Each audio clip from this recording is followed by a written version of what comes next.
মাহফুজুর রহমান ভাই আমাদের মাঝে উপস্থিত হয়েছেন। ঢাকা মহানগর উত্তরের কেন্দ্রীয় মজলিস শূরা সদস্য, ঢাকা মহানগর উত্তরের সম্মানিত সহকারী সেক্রেটারি জননেতা জনাব নাজিম উদ্দিন মোল্লা ভাই, আমরা সম্মানিত মেহমানদেরকে আন্তরিক ধন্যবাদ এবং মুবারকবাদ জানাচ্ছি। আজকে এই মহান স্বাধীনতা দিবস উপলক্ষে খাবার বিতরণ কর্মসূচি পালিত হবে।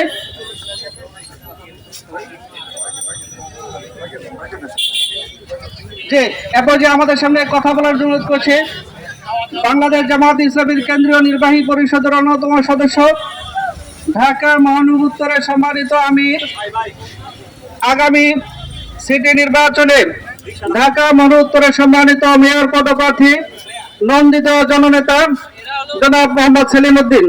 এরপর যে বক্তব্য রাখছেন জনাব মোহাম্মদ সেলিম উদ্দিন ভাই।